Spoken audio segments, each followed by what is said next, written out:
Apa yang Anda pikirkan kalau mendengar kata tentara? Yap, sudah pasti disiplinnya. Derap langkah saat mereka berbaris juga merupakan ciri khasnya. Tapi, kalau kata tentara hantu, apa yang sekarang Anda pikirkan? Aku memiliki pengalaman seram tentang tentara hantu ketika masih tinggal di Timur Timur dulu, yang sekarang sudah menjadi negara Timor Leste.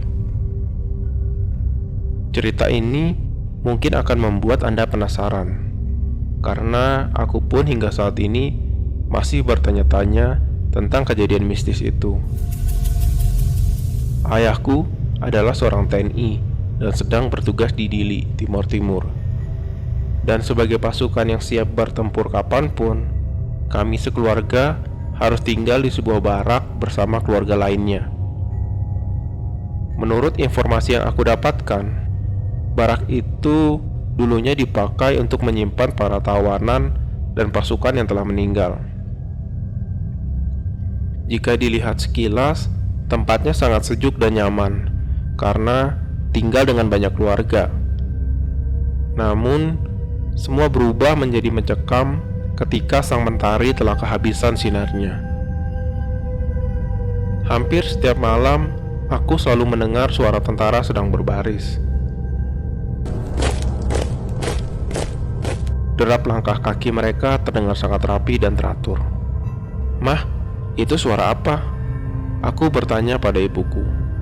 "Shh, udah tidur saja," jawab ibuku.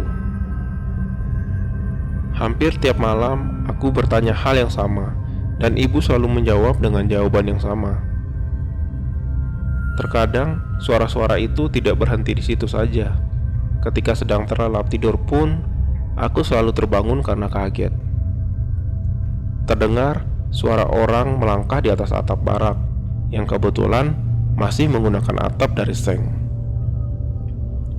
Saat itu, aku pun belum merasa takut, karena berpikir yang sedang berbaris itu adalah ayah dan teman-temannya.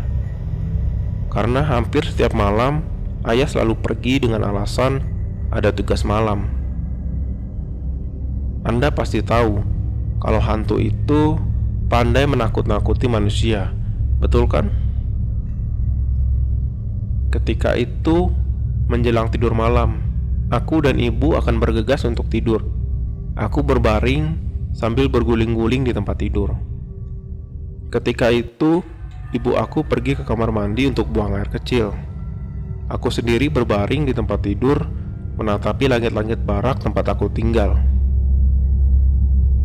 Tiba-tiba, derap langkah kaki para tentara itu terdengar lagi olehku. Aku merasa penasaran dengan suara itu.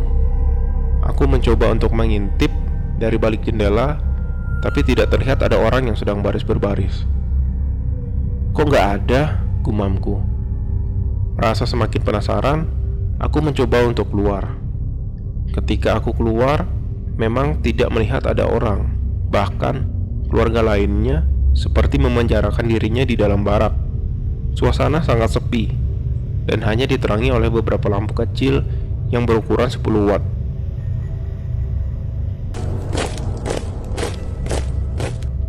Terdengar lagi derap langkah itu dari kejauhan.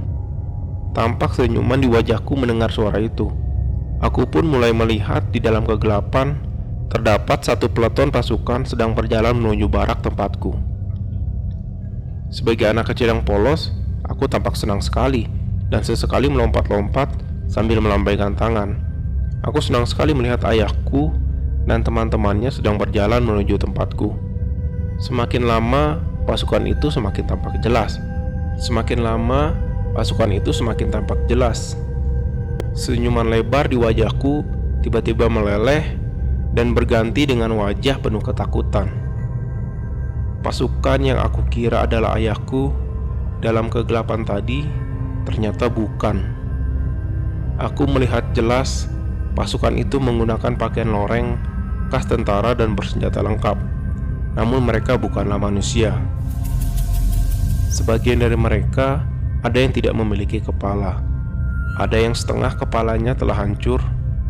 Bahkan aku melihat jelas ada yang ususnya terurai keluar, seperti bekas koyakan senjata tajam. Belum selesai aku melihat mereka semua dengan jelas, tiba-tiba ibuku segera menutup mataku dan menarikku ke dalam. Aku hanya terdiam, tidak banyak kata-kata saat itu. Ibuku hanya berpesan, "Jangan keluar lagi kalau udah jam segini." Aku hanya terdiam dan ketakutan dengan apa yang telah aku lihat tadi. Tidak lama kemudian ayahku datang. Aku segera memberanikan diri untuk bertanya padanya, "Yah, kok tadi teman-teman ayah mukanya hancur-hancur semua waktu baris di depan?" Raut wajah ayahku tiba-tiba berubah menjadi tegang. "Udah tidur aja, gak apa-apa," jawabnya sambil mengusap kepalaku.